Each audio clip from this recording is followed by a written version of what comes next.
White, sky is white, the land is white, and only occasionally a small speck of black on the horizon.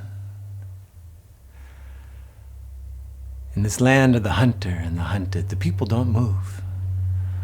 I say the land doesn't move, but rather the sky rotates around them. It's a place where only the hunter and the hunted thrive. A place so windy that people have taken to wearing their mukluks and parkas sideways on purpose now. It's a place so cold that words often freeze on a speaker's lips and must be broken off and taken inside to thaw by the fire in order to hear what was said.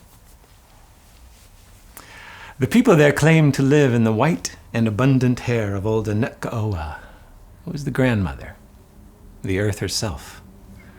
And there was in this land a man who hunted and fished and wanted only for human company. He was very lonely, so lonely, in fact, that tears of loneliness would well up in his cheeks and find their way down his cheeks so well that they'd worn coarse tracks. Yet he occupied himself. Every day he would go out hunting and fishing and keeping himself busy. But sometimes in his kayak in the shallows, he would come near to a seal. And when he would look at those seals' eyes, he would remember the stories of the times when seals themselves were once human. You could still see that in their eyes, these eyes that conveyed human feelings of cherishing or fear or longing. And on time to time, when the man came near to a seal after a day of hunting and he looked into those eyes, the old feelings of loneliness welled up into his chest, and once again the tears found their way down their well-worn tracks. And so it was one night, after a long day out hunting and fishing, finding nothing, the man was paddling his way back home when he came near to a rock in the water. It was a beautiful night. The moon was full in the sky and the snow was all over the ground, and the moon and the snow together looked as if 1 billion diamonds had shattered and spread over everything. But on this rock, this spotted rock, the hunter's keen eye saw movement, and so he paddled closer. And as he came closer, he realized that on top of the rock was a group of women dancing, and as naked as the day they were born. Well, he was a lonely man with no friends except in memory, and he couldn't help but watch. And as he watched, he noticed that their skin was silver and creamy, with speckles on the belly like salmon. And then he could hear their voices, and it was their laughter, and it was like the sound of whales calling in the morning, or wolf cubs yipping in springtime, or it was even better than that. But now the water was lapping at his canoe and pushing him closer, and he could hear them singing, and he could see them dancing, and their hands were long and lithe and supple as they twirled. And the loneliness that had pressed on his chest forever, like a wet bearskin rug, was at last lifting away. And now his canoe was at the shore. And so he stepped out lightly onto the shore, and he reached down and he picked up a seal skin. And he bundled it up. And he put it inside of his parka. And then he stepped behind a rock and he continued to watch. Eventually, one of the maidens clapped her hands, and all the maidens scampered down to the sea, and one by one each put on her sealskin, and then with a laugh and a yelp jumped into the water and disappeared beneath. All that is but one, the tallest and fairest of the maidens. She continued to run up and down the shore looking for her sealskin. And at that, the hunter felt emboldened, and he stepped out from behind the rock, and he said, "Maiden, be my wife." And the maiden looked at him with those eyes, and she said, "Oh, no, I cannot come with you. I am of the others, those that live beneath." "Be my wife. In 7 years I will return your sealskin to you, and then you may do as you choose." And she looked at him again with those eyes, which, except for their true origin, seemed human. And she said, "Very well, I will do as you say." And so they went off together. And in time, by next spring, they had a boy. Aruk was his name, and Aruk was lithe and fat and happy as he lived there in the hut every day with his mother. And in the winter times, when they would put him to bed, his mother would take him and point up through the smoke hole at the clouds or the stars, and she would tell him the stories not of caribou or moose or wolf.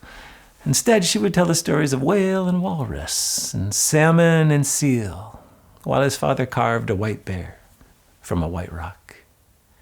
And so it went year after year, until Aruk was well into his 7th year, and one night while he was sleeping, he was awakened by a roar. It was his father fighting with his mother, and he heard a peal that sounded like silver rung on stone, and that was his mother fighting with his father. "It's been 7 long years. You promised to return my sealskin to me. I must have what I am made of returned to me now." "And you would leave me if I did." "I don't know what I would do. I just know I must have what I am made of returned to me." "And you would leave the child motherless. You are a bad woman."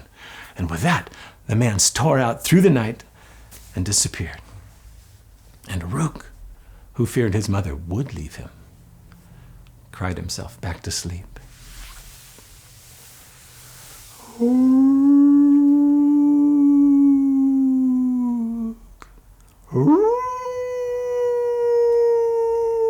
That same night, Aruk sat back up in bed. It sounded like the wind was calling to him.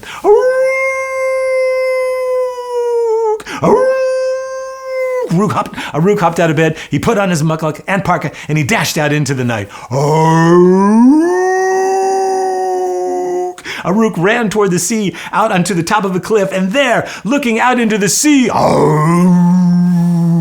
Aruk saw an enormous silver seal. Its head was gigantic, its eyes were this big, and its whiskers came all the way down to here. Aruk scrambled over the edge of the cliff, and as he did, a rock came loose, or no, it was a bundle. And as he picked it up, he realized he unfurled the bundle, and it was his mother's sealskin. He could smell her inside of it.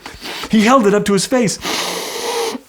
Oh, and as he did, her spirit slammed into him like a summer wind. He held it up again and breathed.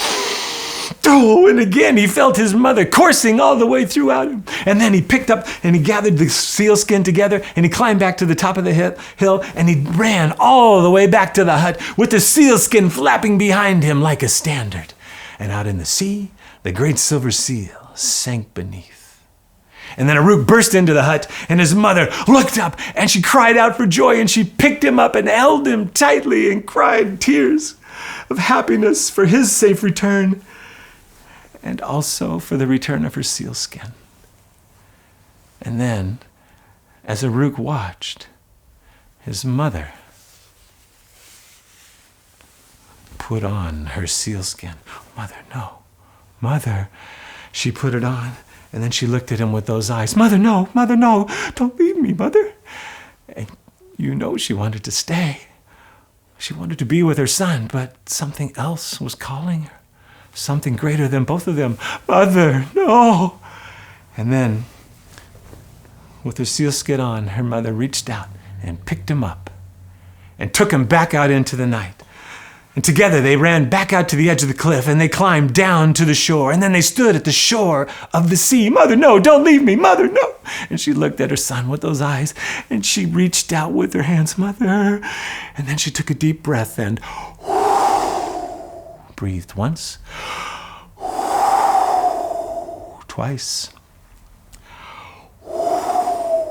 3 times into his lung. And then she picked him up. And with him under her arm, she leapt into the sea, and together the two of them began to swim down and down into the water. And Aruk found that he could breathe underwater. And together with his mother, they swam down into the depths of the sea until at last they came to a great cavern. And there at the front of the cavern was the giant silver seal. And they swam up to him, and he said, "Well, daughter, how fares it up there?" And she said, "Oh, Father, I had to hurt a human, one who would give his all to have me. But I cannot stay, for I will be a prisoner if I do."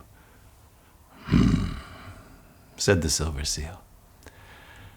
And the boy, my grandson. Oh, it is not yet his time to be with us, said the mother. He must go back.